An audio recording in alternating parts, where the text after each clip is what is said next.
There is a packed house out there. That's all I am to you, isn't it? A meal ticket. Never mind about my feelings. Never mind about my suffering. It's just about your show. Not even our show. Your show. I want a palimony agreement. And I want one now. Well, I don't have a palimony agreement on me right now. Is tomorrow all right? Don't use that tone to me. That sarcastic, contemptuous tone that means you know everything because you're a man and I know nothing because I'm a woman. You're not a woman. Oh, you bastard.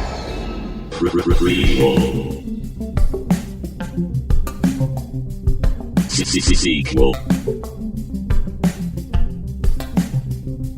Reboot.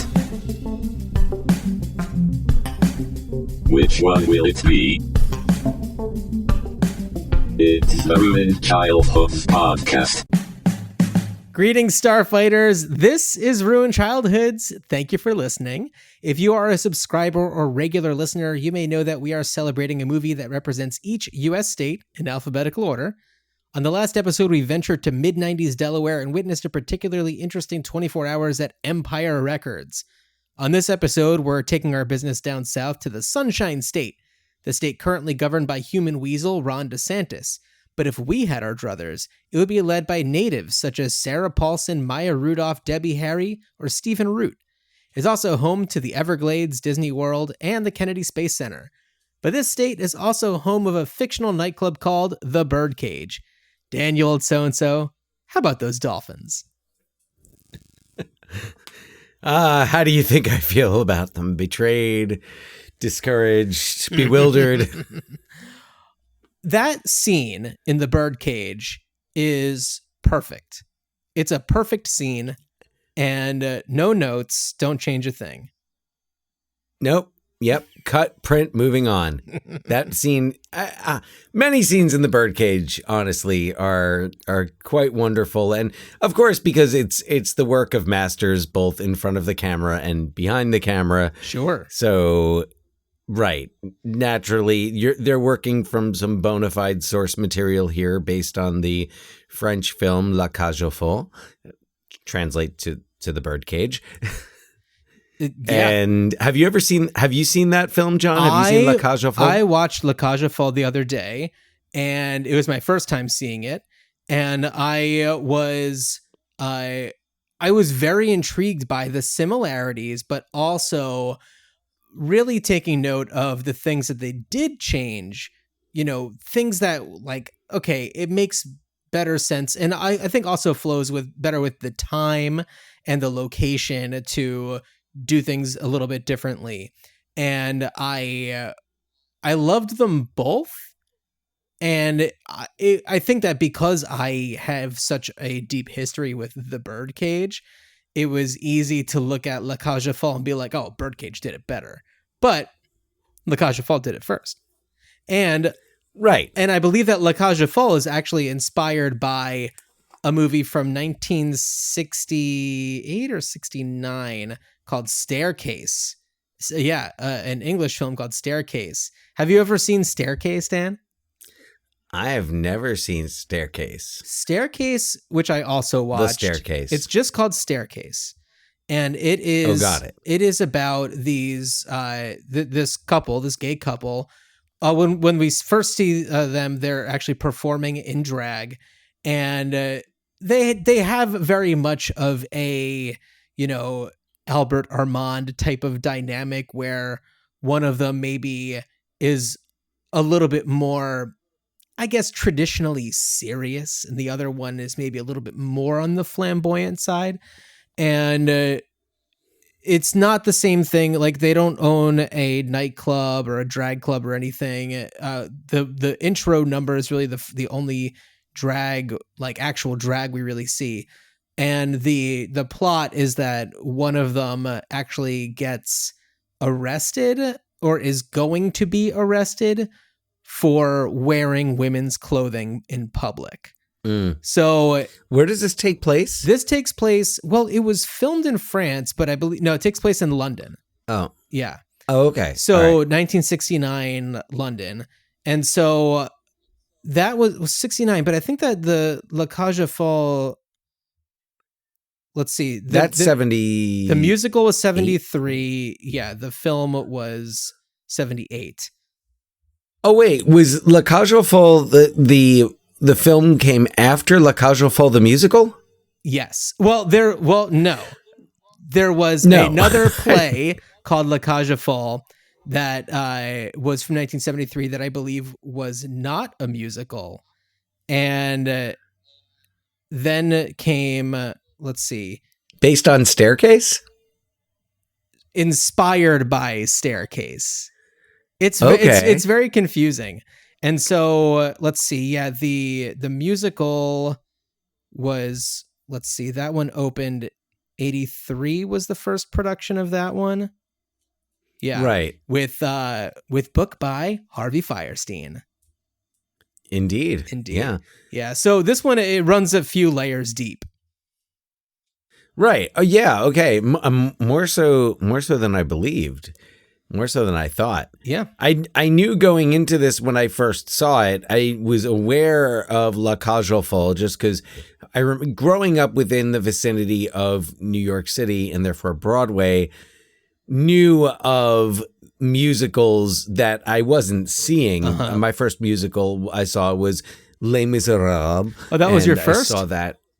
That was my first. Yeah, that was broke my Broadway cherry with Les Mis back in 1991. Okay, all right. I believe 1990 or 91 was when I saw Les Mis.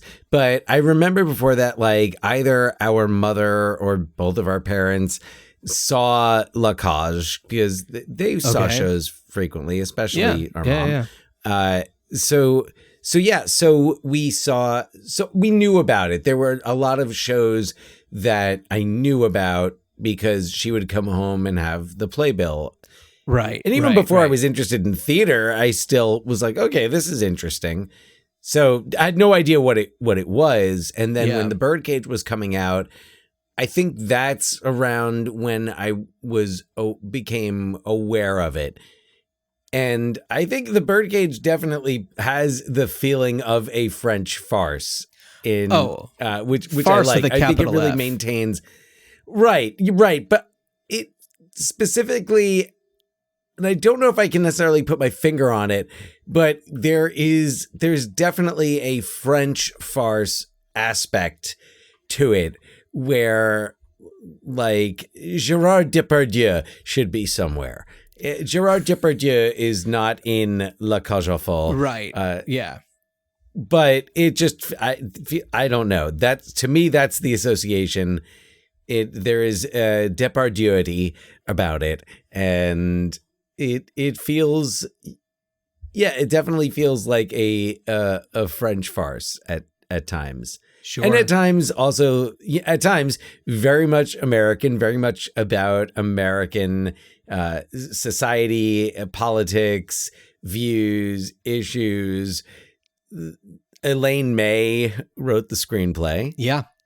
And it definitely carries her signature sting. Absolutely. And I know that some of the lines were actually taken from experiences that she had. I notably in the dinner scene when they're talking about abortion and Nathan Lane says, well, I think the way to fix abortion is to kill the mothers. And I think that was a line taken from, a conversation Elaine May had, which just goes to show she's brilliant.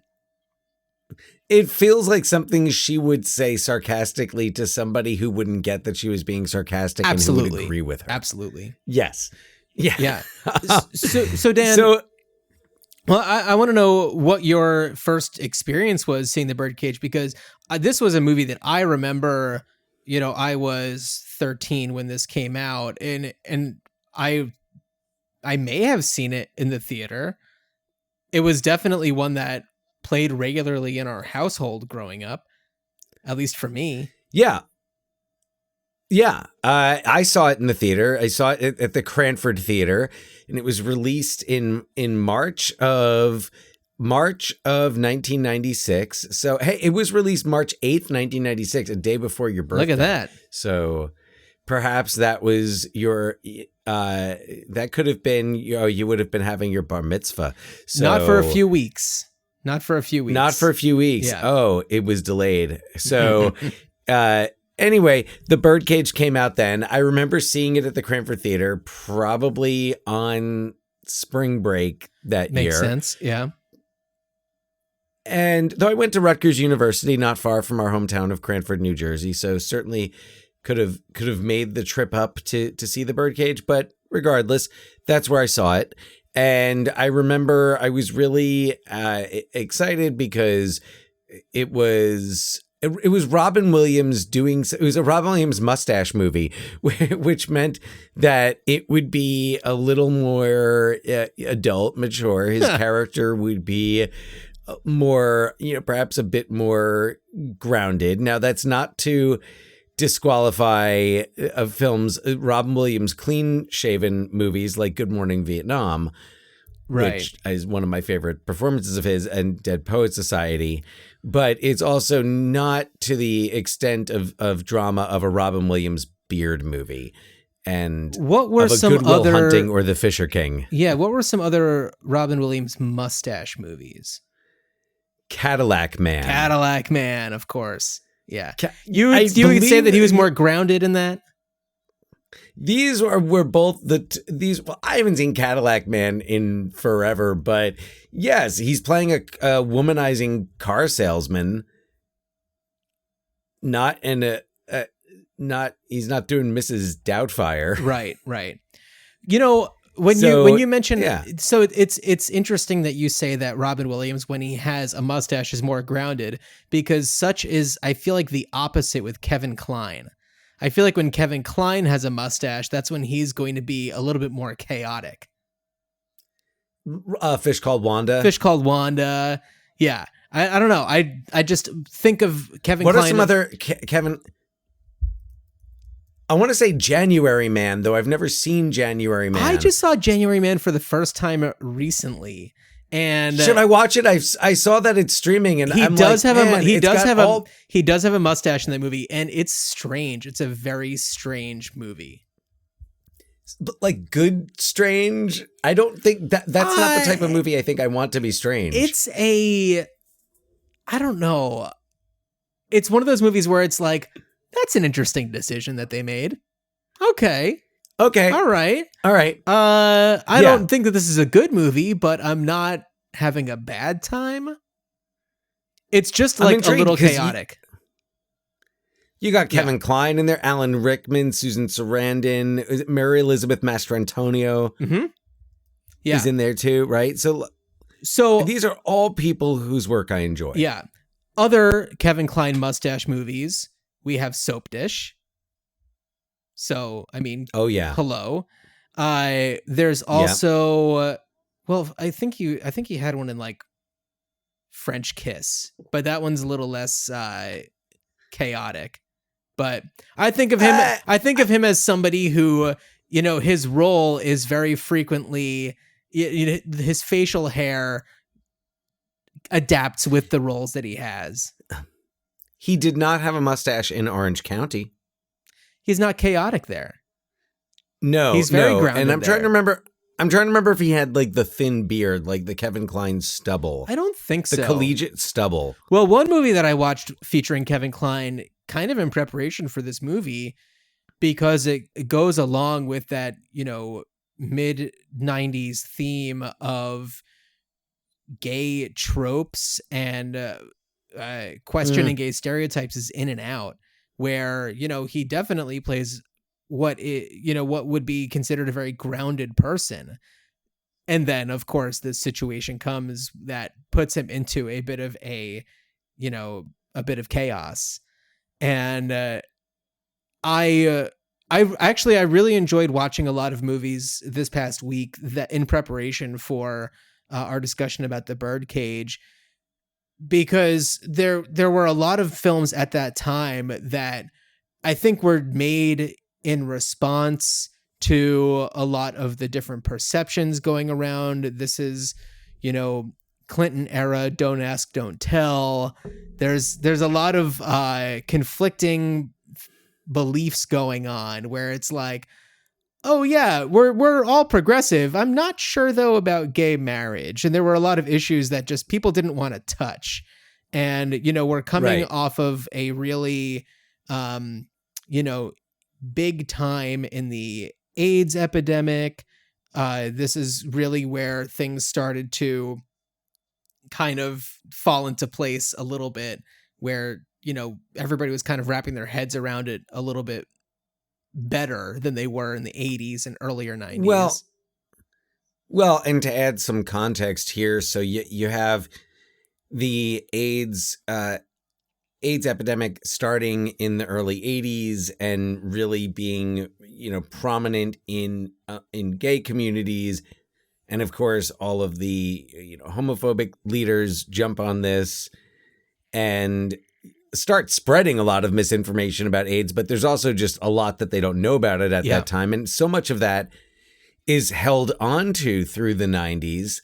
And I think another movie that also has an impact in bringing awareness and also breaking ground where making it quote unquote okay for actors, especially for straight leading male actors, to play gay characters. You have Philadelphia in 1993. Yep. Philadelphia, but, which brought on In and Out, because when Tom Hanks won the Oscar for Philadelphia, thanked a gay teacher and essentially outed him to the whole world. Right. Yeah. Yes, exactly. So there's that connection as well. But you still have so much of this, like you said, people claiming to be progressive and allies and like, yes, let's protect gay people and yes, let's respect them. But, oh, no, marriage is between a man and a woman. Right. So you still, we have not come along that far. We've come along far enough that we can have, we've come along far enough that we can have the Birdcage. We've come along far enough that we can have the Birdcage. Shall I give a synopsis as of the of Birdcage? 1996? Oh, yeah. All right. Young lovers Val Goldman and Barbara Keeley have decided to get engaged and are thrilled to begin their new lives together. However, this means that they would have to introduce each other's parents to one another. This is a stressful circumstance under traditional conditions, but in Val and Barbara's case, there are a few extra layers of complication. Barbara's father is a conservative senator and co-founder of the Coalition for Moral Order, which he started with a colleague who was just found dead in a bed with an underage black sex worker. And Val's father not only owns South Beach's premier drag club, the Birdcage, but is in a 20-year relationship with the club's star performer, Albert, aka Starina. Feeling the need to hide Armand's real identity from Senator Keeley, Barbara tells him that Armand is a cultural attaché to Greece and Val's mother is a housewife. As this information appeals to Barbara's parents, they decide to flee their home in secret and head to Florida to stay with Jeb Bush, making a stop in South Beach to meet Barbara's future in-laws. Meanwhile, Val insists that they rid Armand's home of all erotic art and send Albert away for the night. But when Armand tries to plant that seed with Albert, a fight ensues and Armand insists that he stay, but rid himself of his natural flamboyance and pose as Val's uncle. Armand also feels that it's in their best interest to call upon Catherine, Val's birth mother, to join them for dinner in support of Val's future, seeing as how she has had no part in Val's life after giving birth to him. Once the Keeleys arrive, it's one mishap after another, but it's potentially saved by Albert's last-minute audible to dress and act as a matronly woman claiming to be Val's mother, which, for all intents and purposes, he truly is. So, and I say this so happily, famously, Robin Williams plays Armand Goldman, Gene Hackman is Senator Keeley, Nathan Lane is Albert, Diane Wiest is Louise Keeley, Dan Futterman plays Val, Callista Flockhart is Barbara. We have Hank Azaria as Agador Spartacus, the houseboy. Christine Baranski is Catherine, Val's mother. And it's just an amazing cast. We have Tom McGowan and Grant Hesloy as National Enquirer staffers. Tom McGowan, we've talked about on our Heavyweights episode. So, hey, what's up, Tom McGowan? And Yeah. it's a perfectly cast film with absolutely iconic performances. Nobody can take that away from anybody. Even Robin Williams as the, I guess the straight man, to Nathan Lane's flamboyant Albert. He gets to really shine in a really incredible way that I feel is best done by somebody like Robin Williams. If you're not going to cast somebody who's gay, cast somebody who is, a true ally like Robin Williams. That's kind of my feeling about it. But yeah, I mean, completely agree with you on that part. I remember one of my that takes me back to a first impression of this movie, because this is coming on the heels of Robin Williams doing Mrs. Doubtfire, and like I think Flubber comes before this as well, or like right around the same time. So, and for me, I was also at an age where I was less interested in that Robin Williams. Yeah. I was interested I loved The Fisher King. And then seeing this, what I really appreciated about it was that he didn't have the flamboyant role, which, and you say, you describe it as perfectly cast. I agree with you. Of course, this was not the original cast, not the original intention.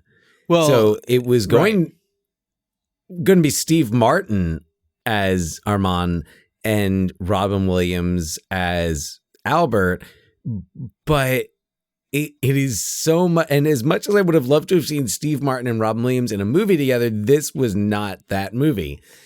Yeah, and I believe that Nathan Lane aligned. I believe that Nathan Lane was at one point approached to be in this movie, but couldn't because of his commitment on Broadway in A Funny Thing Happened on the Way to the Forum that we saw him in, and met him afterwards, along with Mark Lynn Baker. And up until this point, I mean, Nathan Lane's film career, he was in The Lion King and had bit roles here and there. Life with Mikey. With Michael Mikey. J. Fox. Right.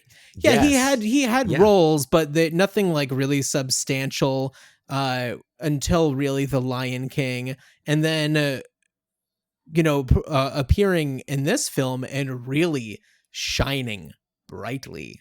It really was just like, and here is Nathan Lane as on screen he is meant to be. And I really think that everything that he did with this role, I mean, and I feel like a lot of it was kind of pulled from La Cage aux Folles. Like there were certain elements to it that, I believe he is taking from that, or at least paying homage to, but he also makes it very much his own. And I'd say that especially when he is at the end, pretending to be a woman, which it is debatable by today's, ideals and definitions of identity, sexual identity, and gender identity, how Albert necessarily would identify, because the entire time we hear him saying, that he is Val's mother and is commonly referred to using traditionally female, I guess, I don't know if there were female pronouns, but female terms. Well, yeah. Yes. Well, and also, as is clearly demonstrated in the movie and by Nathan Lane's performance, that is the skin in which Albert is most comfortable. Absolutely. So, yes. And that's what it comes down to. They try all of these different ways to make it work with Albert there, and nothing. It's like the scene when Nathan Lane comes in wearing the suit into the bedroom. Oh, yeah. And he's trying so hard to walk like a straight man and sit like a straight man.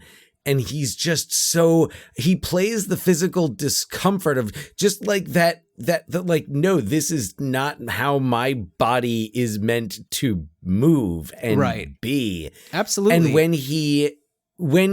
he just embraces it and says, wait a second, why don't I just lean into what I do well and dress like I am this conservative housewife that everyone wants? That's a lot easier. I can actually pull that off more easily than I can the uncle. Well, he's so much more comfortable being in that clothing and accessing that those inflections in his voice. And in full disclosure, Dan and I are both cisgendered heterosexual males. We may not conform to a lot of the standards of masculinity, but we are only speaking to this from a perspective of respect for people who are who do identify as a gender that is perhaps not the one that they were assigned at birth. And to acknowledge that in 1996, where maybe things weren't so clearly defined, or if they were, it was not something that was being discussed openly. It's really great that we have this opportunity to kind of look back and suggest that perhaps there was a lot more going on with these characters than was maybe on the page. Oh, right. Well, yes, of course, but and right, in 1996, transgender was not a word that was commonly known, and it wasn't that would have been a language, so to speak, that your mainstream audience wouldn't have understood. I mean,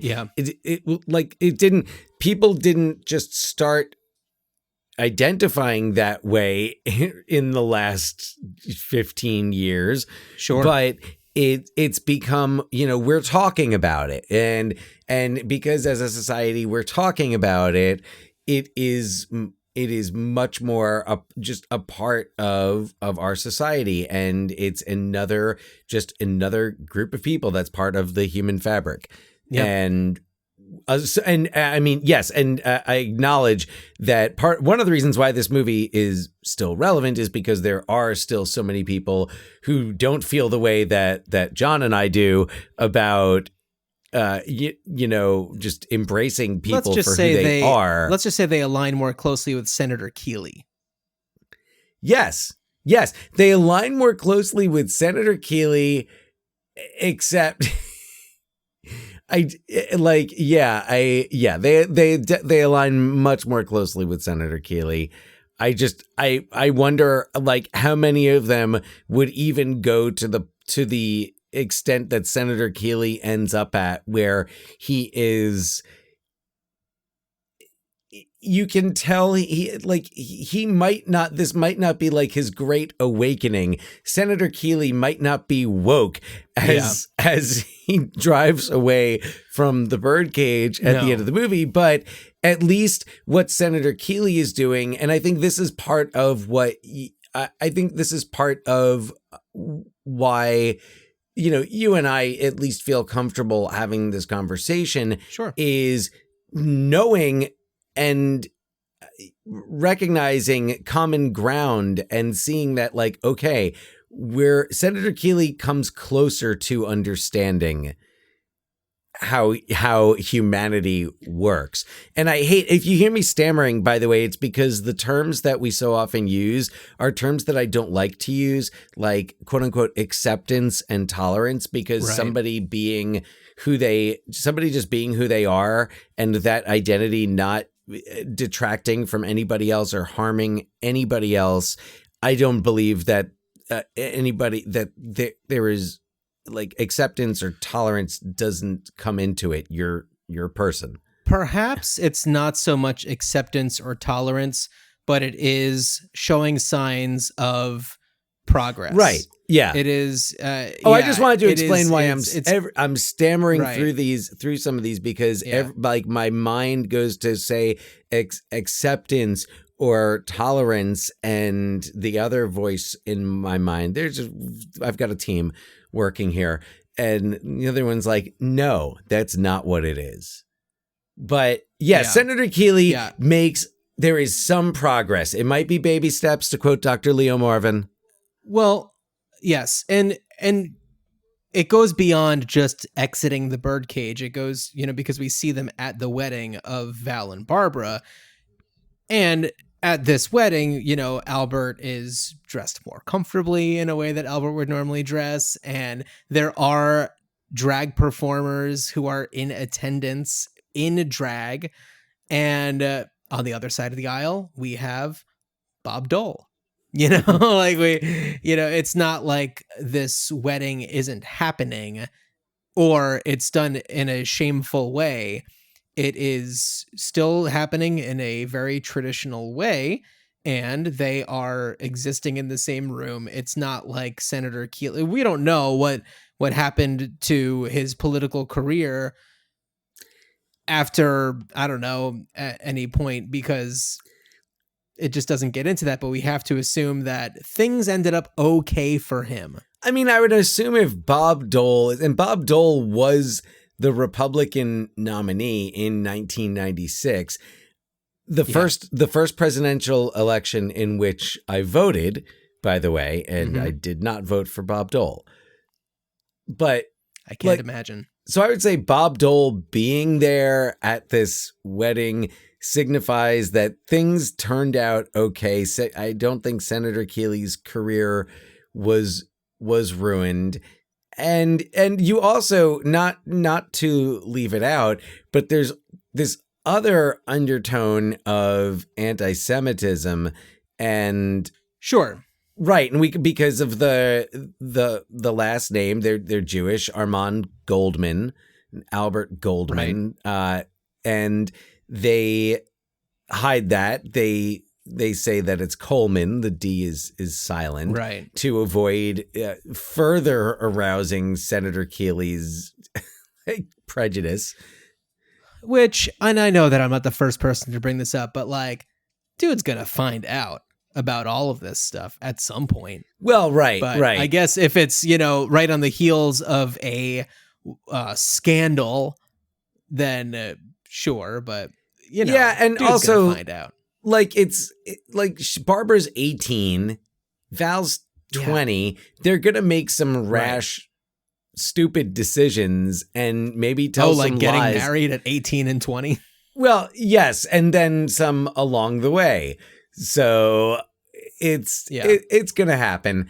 They and we'll talk about them, but so I think what this movie also represents progress, because at the end you have the minister and you have the rabbi next to each other doing the wedding service. So and everyone's fine and everyone is okay. Yeah. So ultimately that's the message about this. That's the message in this movie is like, hey, we can all get together in one room under one roof and like have a marriage happen and celebrate it and be happy, because that's what people do. And not just any room, one that God is present in. And by God, I mean Diane Wiest. Oh, true. When she comes out in that biker shit at the end. Oh, God. Leather. Yeah. When she is dressed as a man dressed as a woman, it's perfect. Which when the one guy's like, hey, I've never danced with a man before, there's always a first time. But but Diane Wiest is also so great in it. I love her delivery. She's got wonderful line. I want to make sure I get it right. I wrote it down. And she says, somebody has to like me best. I know. This was the first time that I watched the film, and I paid probably closer attention to her than I had in the past. And I had definitely picked up on, Senator Keeley's, I would say, attraction to Albert as a woman. And I think that it's because she is so matronly, stereotypically matronly, and ticks all of the boxes for the things that he says that he stands for. And I, well, not to mention she looks like Barbara Bush. She looks like Barbara Bush, right? Their friend Jeb's mom. And when, I noticed a lot more Diane Wiest's reactions to the ways that he was acting, and the ways also that she was probably just as bad as Senator Keeley was, in terms of their bigotry. Oh, yeah. And seeing the way that she, kind of egged him on in, the way that he approached situations, I took closer attention to. Well, and she's just the best. And how she's all ready to take this idea of a wedding and exploit it for political reasons. Yes, absolutely. Yeah. Absolutely. No, she's not like, she's going into like full Lady McBee mode. I don't say the name of the Scottish play. I'm superstitious. I thought that's only like if you are on a stage or like in a theater. If you are in a theater and it's not part of a script, I could totally say it. She's going into some major Lady Macbeth stuff. There, I said it. He said it. There, I did it. Now, if bad stuff happens, like just remember. I mean, look, brief story. Just a little tangent here. I'm currently co-directing a production of the Laramie Project at the high school where I teach.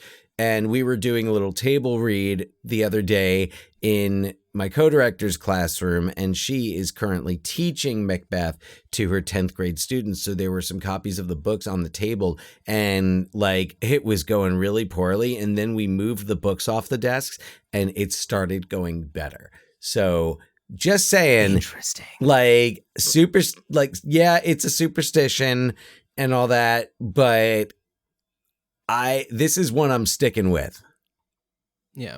Well, before we change the subject from that specifically, because you mentioned the Laramie Project, and it reminded me that, and this kind of also just goes back to representation.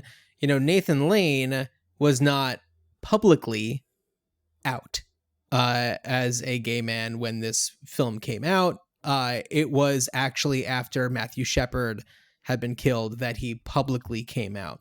So even though in his private life he was an out gay man, he was performing this and putting himself out there in a very not straight, he's putting himself out there in a very major way in this role.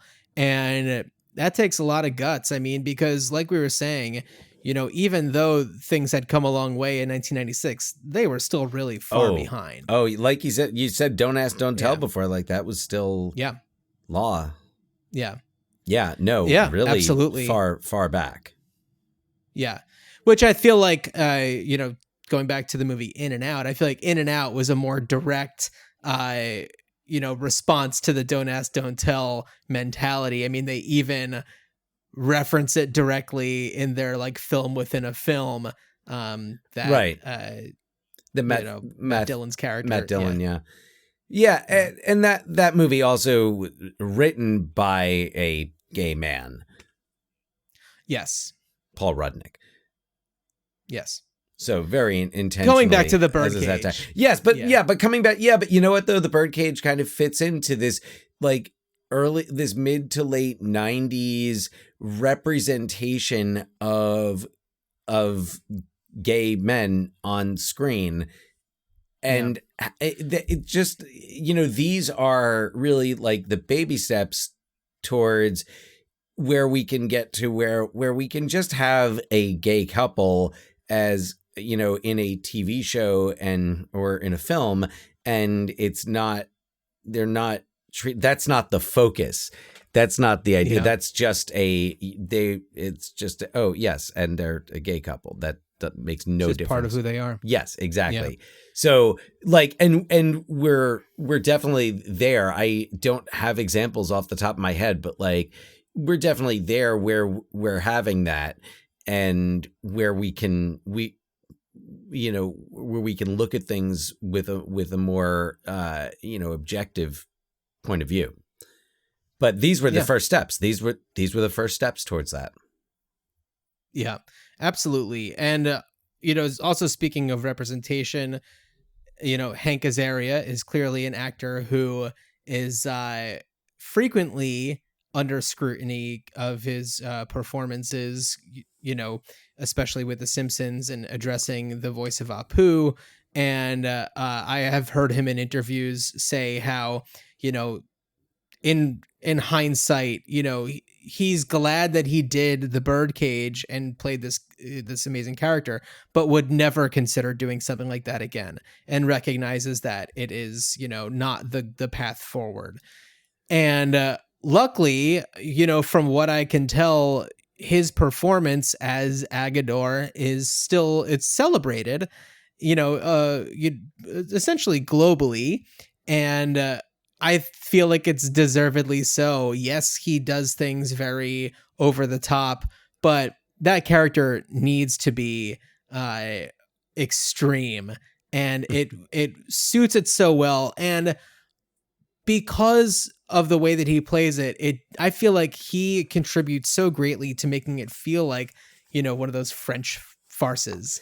His totally. physicality. Yeah. Absolutely.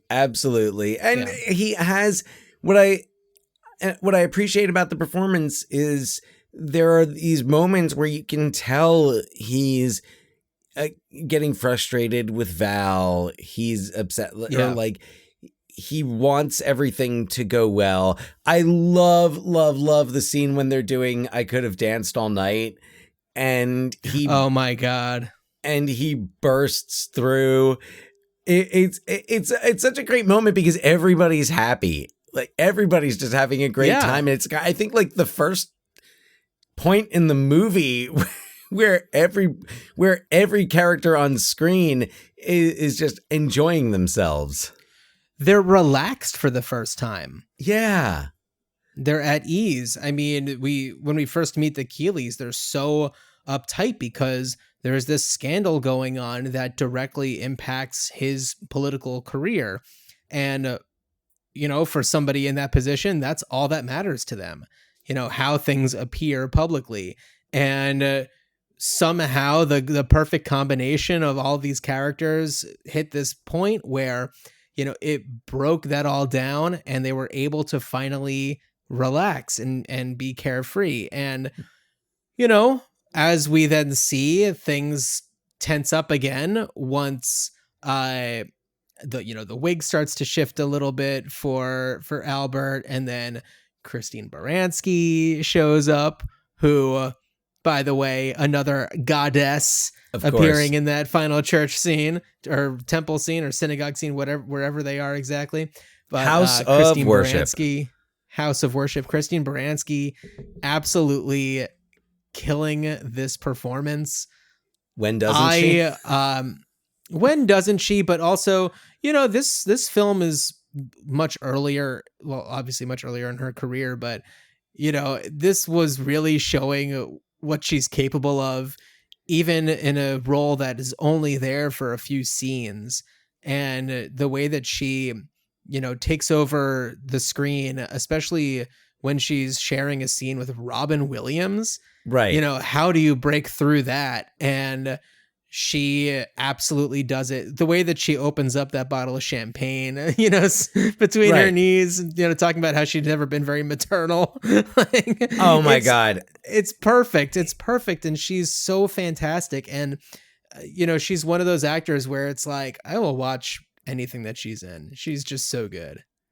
And like just swivels so easily between comedy and drama. And we've talked about her before, just how hilarious she is in movies like Bowfinger. And we talked about her at Addams Family Values, which good. Also, Nathan Lane in that movie, though they're not on screen together at all. Right. But his character is not as prominent. No. Yeah. But she's fantastic in that, and with Peter McNichol, of course. And they are. Good. So Christine Baranski, and I think that she had a lot more credibility from her stage work.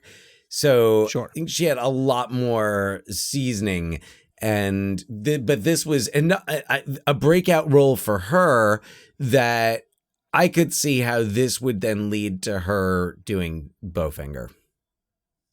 Oh, 100%. Easily. So it's a wonderful performance. Again, perfectly cast. You're not going to hear any arguments from me. No. Or anyone. I mean, if anyone listening wants to argue that, email us at ruinedchildhoodspod@gmail.com. Tell us why you don't think Christine Baranski is fucking awesome, and then we'll tell you why you're wrong. Well, let's talk about somebody who isn't awesome, and that is the character of Val. Oh, Val's such a piece of shit. Oh my God. Yeah. The most unappreciative little turd.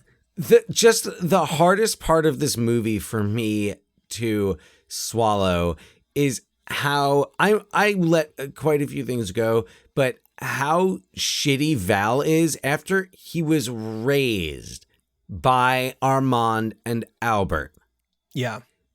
And after he meets this girl, so he's 20, and he meets her at college? Yeah. And she's in her first semester of college? She would have to be. So they've just met, and they're going to get married. And now all of a sudden, so he's going to abandon, I would imagine, every value he's ever picked up. I mean, I'm not saying that it is unrealistic. I find that part hard to swallow. Absolutely. I mean, if I were Val, what I would do is, understanding that there was a lie told to Senator Keeley from Barbara, and that there would have to be something going on, just say now's not a good time to come visit, and then work on things a little bit. Don't rush into this meeting until you've got it dialed in. Yeah. Look, as stated earlier, rational thought and patience are not some of Val's. I guess, you know what? Maybe you could say that Val got that from his mother. And by mother, I mean Albert, who does make impulsive decisions. Yes. And behaves rashly and doesn't always think necessarily of everyone else's perspective. Yeah. Though I think he's the victim of so much of this, and is absolutely has every right to walk out every time. When Armand says, "We thought it would be better if you weren't here." I'm shaking my head no. Of course you should walk out. Yeah. That's so shitty that your partner. I do love how, and I can't remember exact. I think this happens when Armand is talking to Catherine about coming out to South Beach for the evening, and Albert goes to the train station saying that he's going to this one town or whatever. He's like, well, the only thing there's a cemetery, and he's like, I know, it's that's this why big I packed dramatic light. I know this dramatic move to just be like, I'm going to the cemetery because I clearly am not made for this society and this world and this family. It's just so beautiful the way that he does it. It's so good. And watching La Cage aux Folles, and Dan, when's the last time that you watched La Cage aux Folles? Never. I've never. Oh, you've never seen it? I've never seen it.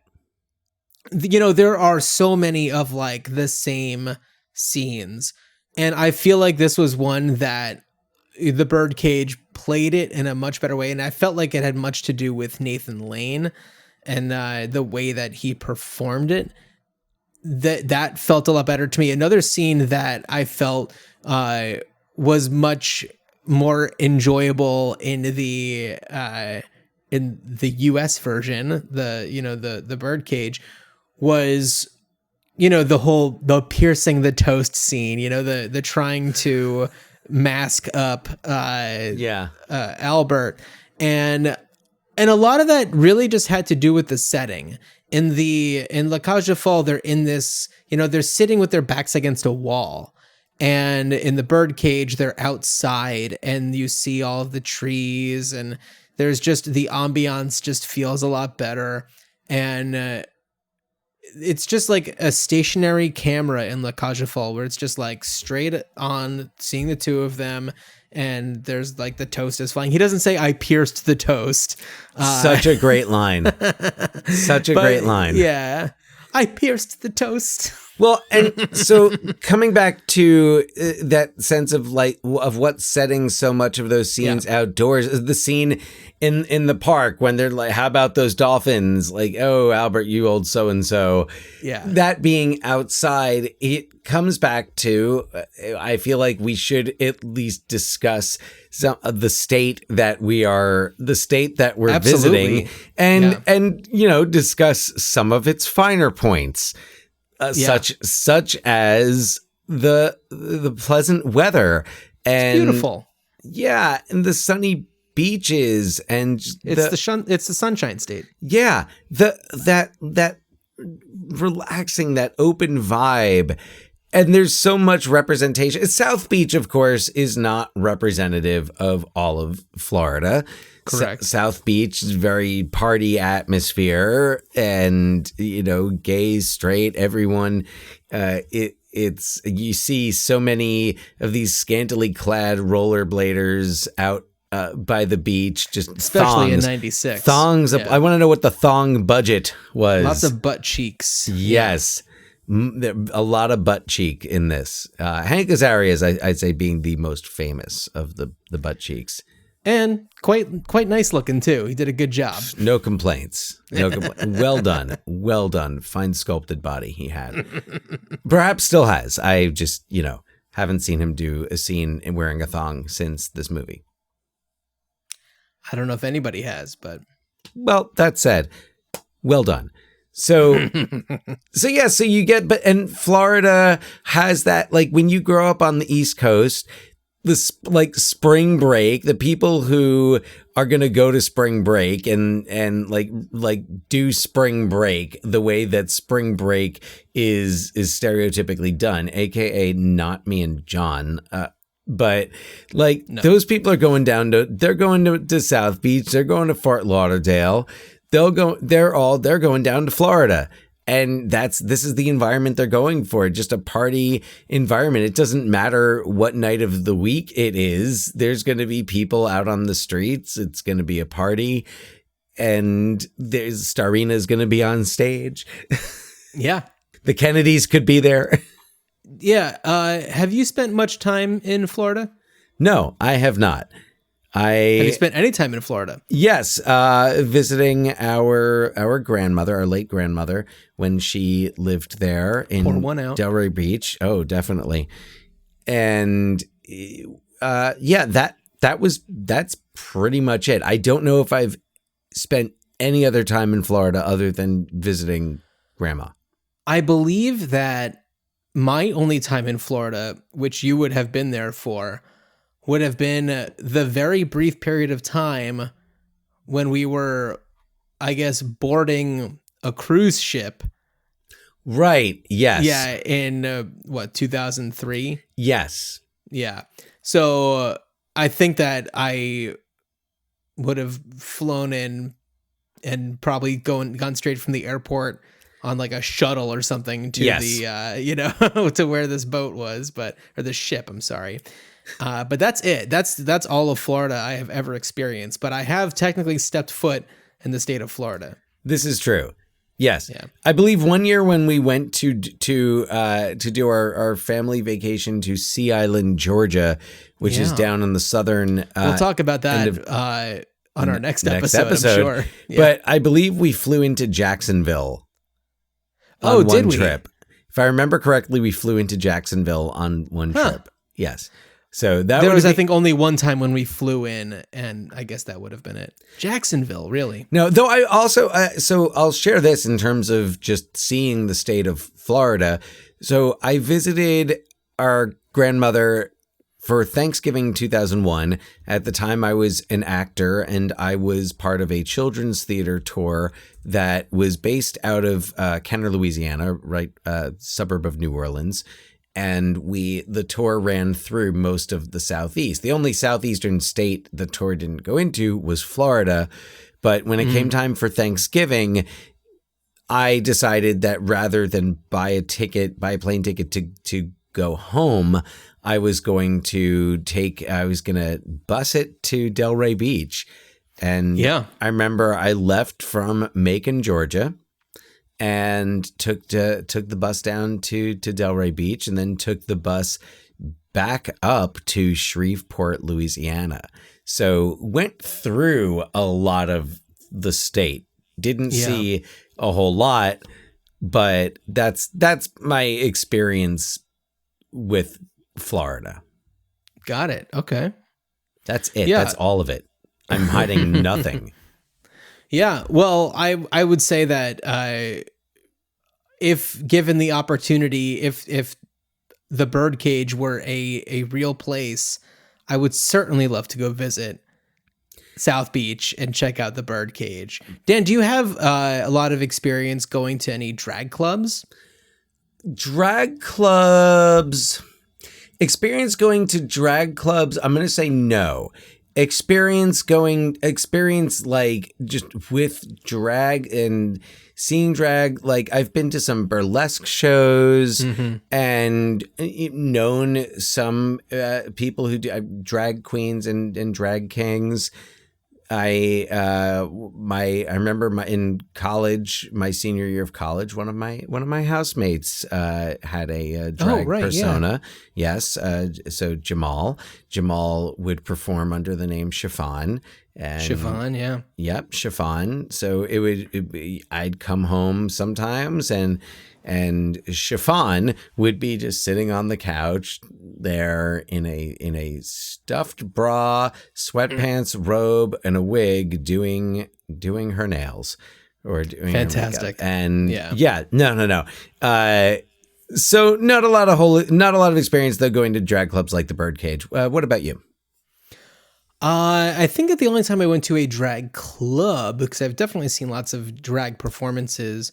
And this is actually very regrettable because here in Portland, Oregon, where I live, there's a pretty famous drag club. There's, I think she was one of the oldest drag queens out there, Darcel, who passed away this past year. There's a pretty iconic club, which is Darcel's Club, that there's a lot of fantastic performances at. I think that the performer Poison Waters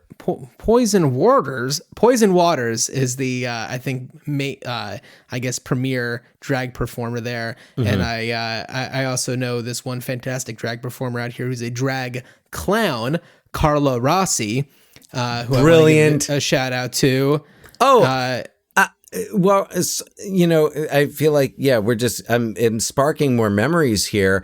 And I also want to give a shout out to New York-based drag queen Cholula Lemon, who I performed with in Cubicle when I did sketch comedy. Oh, cool. So Michael Solis, who performed, and who's I believe one of the first people to do Drag Queen Story Hour. Oh, fantastic. Michael, I thought, was always very funny and always enjoyed his work. Yeah. Michael was, a wonderful performer. A gifted performer. Incredibly gifted performer. I've seen some of the videos that Cholula Lemon has posted, and I just amazing wonderful performer. And also, John, you and I and our brother Scott, who most recently guested with us on Mystic Pizza, That's and right. another past guest of the show, my good friend Ray DeJean, attended That's drag right. night? Was it drag bingo? I know don't there think was it lip syncing bingo. happening.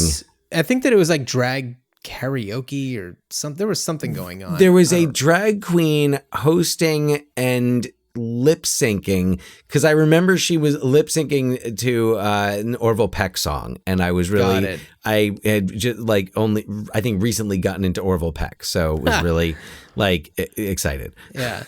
Well, so I think going back to what you were asking me about before, which is actual drag clubs, the one drag club I've been to was in New York. I have to imagine it still exists, called Lips. I'm going to look that up really quick.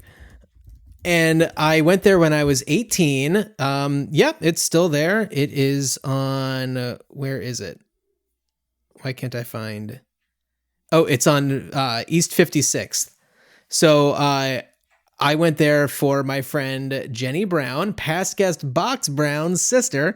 I went there for her 18th birthday with Jenny and her mom, Mary. And we had such an amazing time. I was just texting with her about it the other day. I mentioned it and she was just like, yes, that was my 18th birthday. I guess she told them that it was her birthday and they like picked her up and like paraded her around and stuff. And it was so much fun. It was just the best. And anybody who has a problem with drag can, eat shit. They're a fucking drag. Yeah. It's just so much fun. There's a fantastic documentary called Workhorse Queen that I screened at a theater not too long ago about a drag performer, Mrs. Kasha Davis, who was on, I think, season 5 of RuPaul's Drag Race, and RuPaul's Drag Race, which has done wonders for raising the profile of drag performers and just the art form of drag in the first place.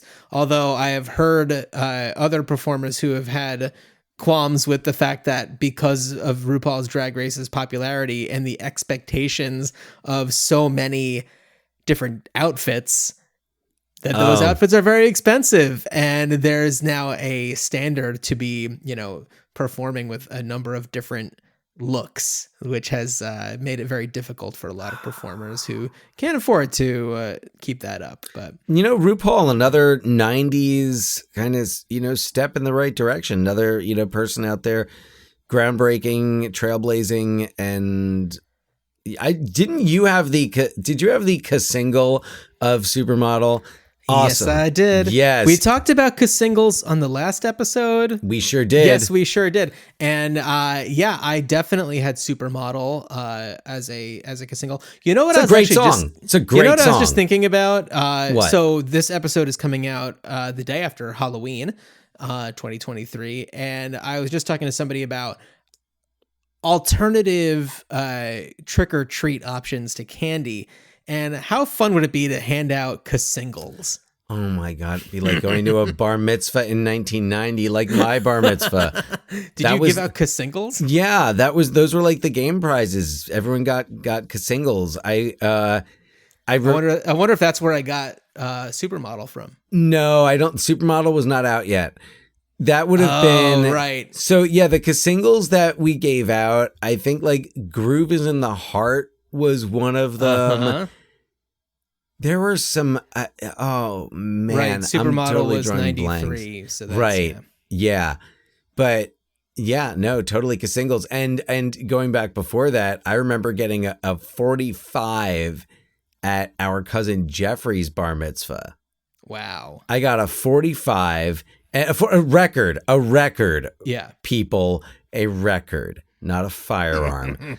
So right. Why? It's amazing that my mind didn't even go to firearm at all. It didn't. I mean, granted, we're talking about music, so it didn't at first, but I think where I went on that, I thought of the film title, Love and a 45. And yeah, I just thought, let me be clear about this. So I was a 45 of the Ghostbusters theme song. Nice. And I would have it to this day, except that I was a little kid and it did not occur to me that leaving a record on a radiator would cause the record to melt. Oh, yeah, absolutely. So that is what happened. R.I.P. to that 45. Pour one out. Absolutely. Pour one out. Pour that 45 out because it was liquid. Yikes. Well, let's talk a little bit more about the Birdcage. Dan, this is I think just an iconic, pivotal movie for the mid-90s. Did you watch this movie for this episode? Yes, though I didn't have to. I could have. You didn't have to. We could have had this. I think the only things that watching the movie right now, watching the movie, like I finished it up maybe an hour before we started recording. Oh, nice. So all that really did was I wrote down some quotes that I really liked that are not quotes that I already know from the movie. Oh, lay 'em on me. Well, like the somebody has to like me best. Oh, yeah. Like that, there's that line. There's the scene that opens with them on the beach and Albert is entirely covered up. And his first line in the scene is, "I love the sun." And yeah. I never was like, holy shit, that's so funny. I love Gene Hackman's speech about driving when he's just rambling about driving through the states and the Purple Mountain Majesty and all that. It's so good. And then when they're at dinner after Albert comes in, and pardon the language in this quote, but I'm quoting here, but when they're talking about gays in the military. And Albert goes like, "I was totally against gays in the military. Then I found out that Alexander the Great was a fag. Talk about gays in the military." Yeah. I had never caught that line before, and that's an awesome one. Yeah, that one's so good. And that's Elaine May. That's so 1,000% Elaine May. You could tell also is using the word, definitely uses that word a lot. And I can only imagine that she's getting it. And of course, you know, we know we have had an Elaine May expert on the podcast. This is true. Carrie Corrigan, Elaine May biographer. I don't know what the status is of that book, but and I can only imagine that Elaine May had quite a few gay friends. I'd be surprised if Elaine May had any straight friends. Other than Mike Nichols. Correct. Other than Mike Nichols. Right. So that's... so I can only imagine that she's using it with their blessing and some sense of like, yes, this is the conversation that they would have. Sure. Yeah. Yeah. That's so much fun. Was there anything other than just quotes that maybe you picked up on this time, or any other favorite moments? I had another moment where as Gene Hackman says to them, like, "I hope this doesn't affect your vote." Yeah, like they wouldn't be. You're a senator from Ohio running for. I know. Election. Yeah, I picked up on that too, but no, I didn't. But I also didn't. I didn't take it as like careless writing. I took it as he's constantly politicking. That's just the way that he thinks, right? Yeah, and he might not even necessarily mean their vote for him. Yeah. So those were really the things that I wrote down. But other things, like I remember Gene Hackman's speech about the foliage. Virginia has such lovely foliage. We go down to Virginia to watch the foliage turn. Would have remembered that. I pierced the toast. Agador's Spartacus. I did find out, and like, okay, maybe this is just IMDb trivia, but I feel like when there's a professional wrestling connection, it's my duty to bring it up. And allegedly, the late great Eddie Guerrero, pour another one out, who really became when he started working in WWE, had this gimmick, this Latino heat gimmick, where that's what he said, was like, "Oh, you just can't handle my Latino heat." Oh yeah, and they said he took it from Hank Azaria in the Birdcage. Oh, that he got it from that "you can't handle my absolutely. Guatemalanness" yes line or whatever he says. Yeah. Yeah. So great movie. Lots of fun, even though Val is a total shit and we have no idea why everyone is just going out of their way to accommodate him. Other than that, and this is maybe the thing that justifies it, is that especially in 1996 and regardless of when, especially in Florida, for a gay couple to be raising a child as their own, like, that's a privilege. So you know what? Val probably did get spoiled, and Val probably did get away with being a shit a lot of the time. Sure. Yeah, absolutely. So yeah, that's my take on it. I want to give a shout out to somebody who doesn't come up in conversations about this movie enough, and that's Stephen Sondheim. Oh yeah, who wrote a few songs for the movie, because I believe that it was originally supposed to be a musical. The movie was supposed to be a musical, and so there are a few songs that were written for the film. There's "Little Dream" that Nathan Lane performs, "Love Is in the Air," which is the one that Robin Williams and Christine Baranski perform, which was not written for the movie. That was but it's still written by Stephen Sondheim. They were songs written by Stephen Sondheim, but those were songs that were outtakes from "Love Is in the Air" was originally the opening number to "A Funny Thing Happened on the Way to the Forum." Oh, really? Which then got swapped out for "Comedy Tonight." Yeah, there's a similar song in "A Funny Thing Happened on the Way to the Forum." There is a song called "It Takes All Kinds" that was written for the Birdcage. So according to this credit, it was written to be used in the opening of the film, but not used by director Mike Nichols. So Stephen Sondheim did a lot of work for specifically this movie. Well, and also Stephen Sondheim's very frequent collaborator, Jonathan Tunick, did all of the arrangements for the movie. So oh, really? Yeah. Very. I in college, I took a Stephen Sondheim course. I took a summer course on Sondheim.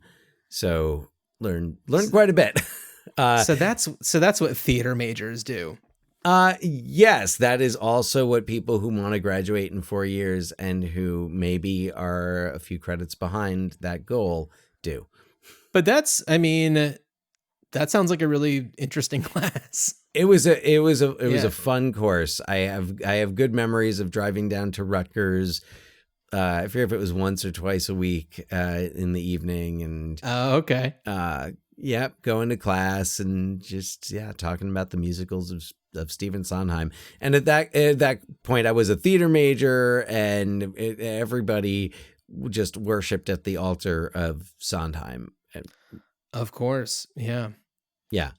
I've since come to find that I don't enjoy some of his work as much as I once pretended I did. But that's, no, and you've talked about that on the podcast before. Yes, I have. Yeah. Correct. So, John, anything else to say before we talk about what we would do with the Birdcage? I would love to talk about what we would potentially do with the Birdcage, and I'll go first on this one. So on our last episode, which was our Empire Records, I had suggested doing a pop-up record store that was Empire Records, and I hate to say it, but I want to do essentially the same thing for the Birdcage.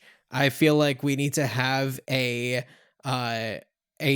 drag club called the Birdcage that celebrates the movie. Perhaps there is a performer who does kind of a send up of Starina.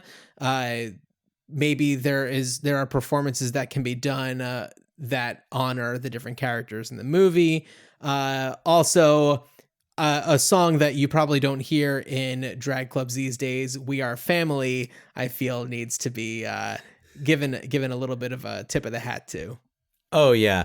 Yeah. I was trying to do some research to see how much how much money that song has made. No kidding.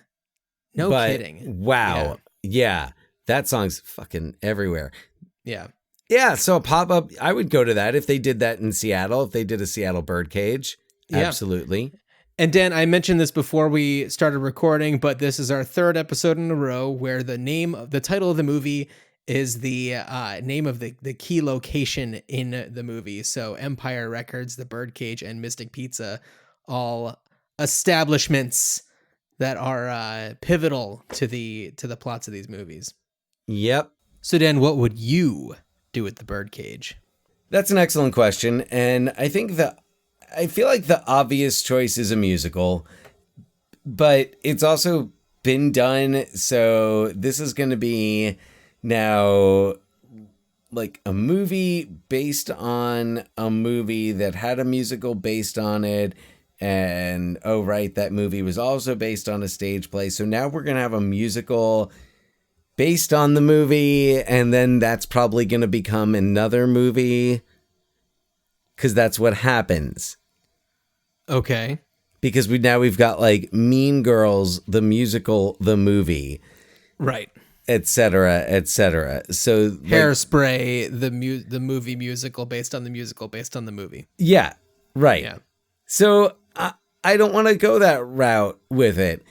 I was thinking about other things, and you could have you could do a show, you could do a series based around the Birdcage, and turn it into like a workplace workplace show. It could be a comedy. I kind of see it more actually as like a drama.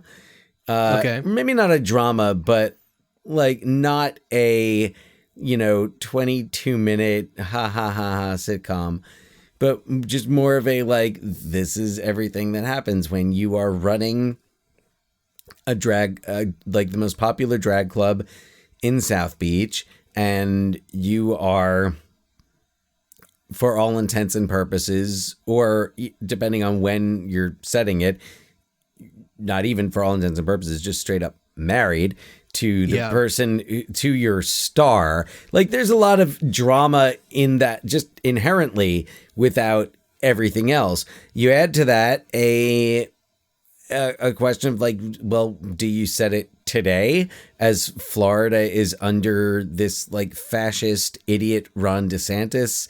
Yeah. Again, if you disagree, send us an email at ruinedchildhoodspod@gmail.com. Tell us why you disagree, and we'll tell you why you're wrong. Yes. So, that adds some other things to it, but then again, you also don't want to fall into cliches and kind of been there, done that feeling. So I think it would be fun to have a show set around a drag club. Sure. So that's what I would do. There's so many other options, looking at, making a prequel about Val growing up and showing Armand and Albert in the 70s and 80s, which again, that could, depending on when you said it, goes back to the AIDS crisis. Yeah.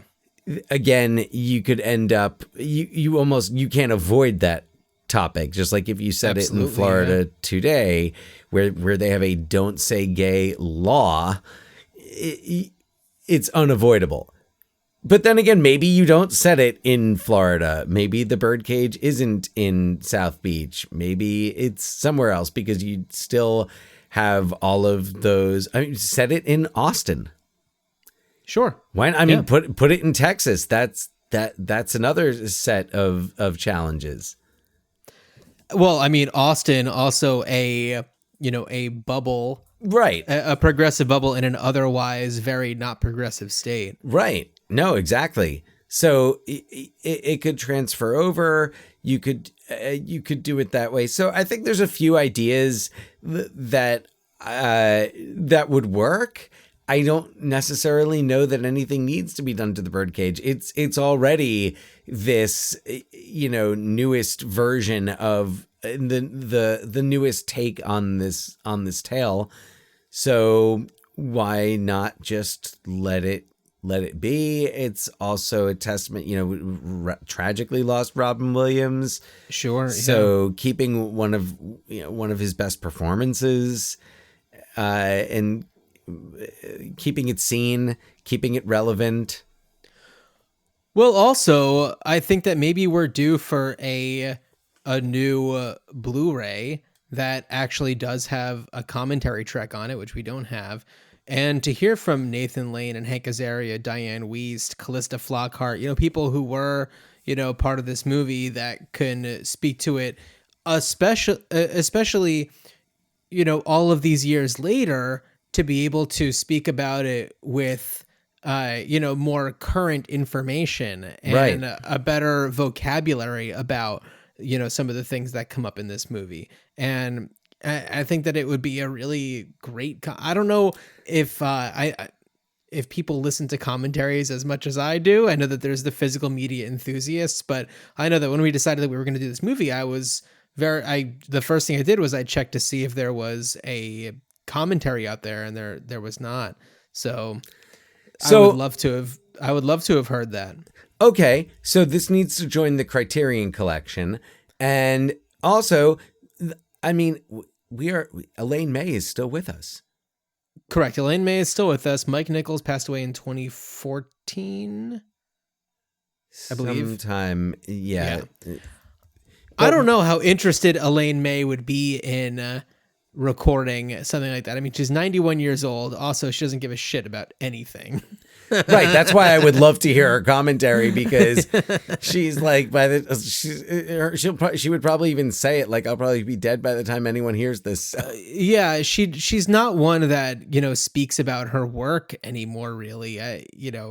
No, you're much more likely to get Callista Flockhart, Dan Futterman, Hank Azaria. Yeah.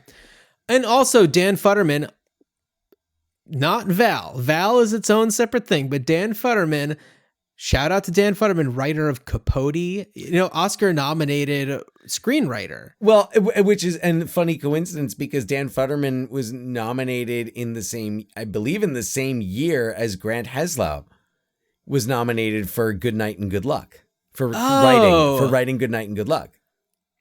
Look at that. Yeah. As a writer, because I feel like there was what was the other one that he was nominated for?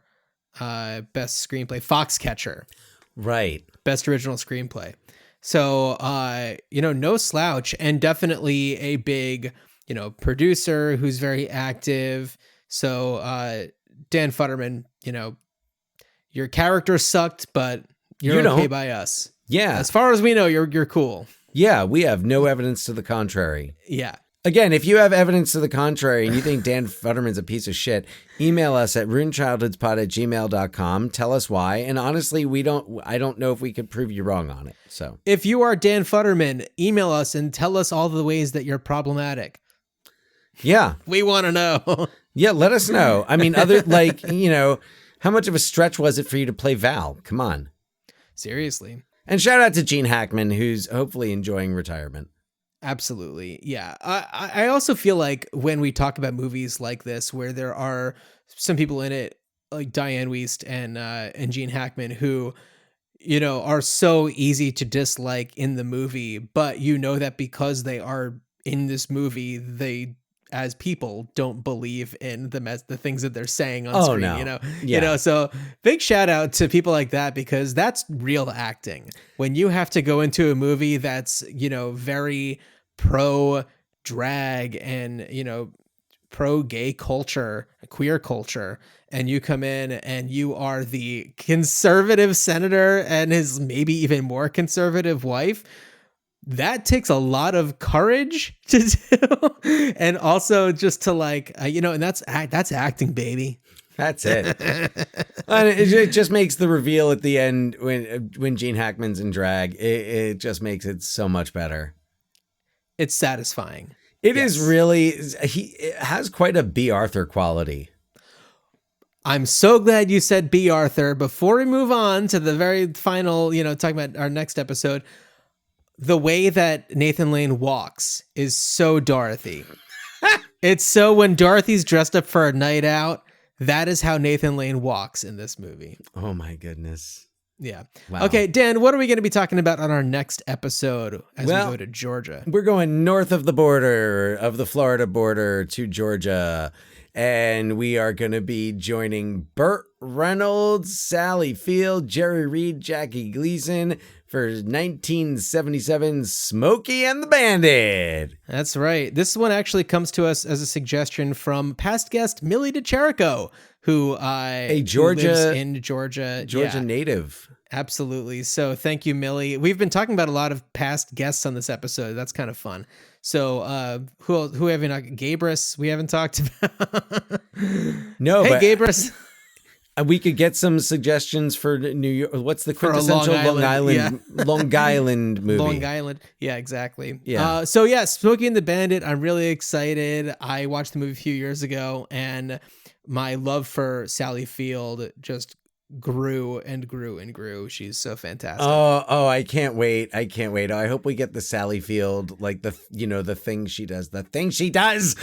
and hey, talking about iconic mustaches. Oh, Burt Reynolds. Dude. Yeah.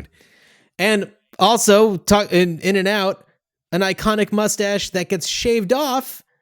Tom Selleck. Tom Selleck's. No mustache. Right. And if we're going to go even further with this, but not really make a whole lot of sense, Burt Reynolds' other big Georgia movie, Deliverance, he does not have his mustache. He does not have a mustache. That is true. Also in and out, June Squibb. Anyway, Dan, as you are... And Wilford Brimley, but yeah. As you are headed from the great state of Ohio, fleeing out to South Beach, I wish you a good journey. Good journey.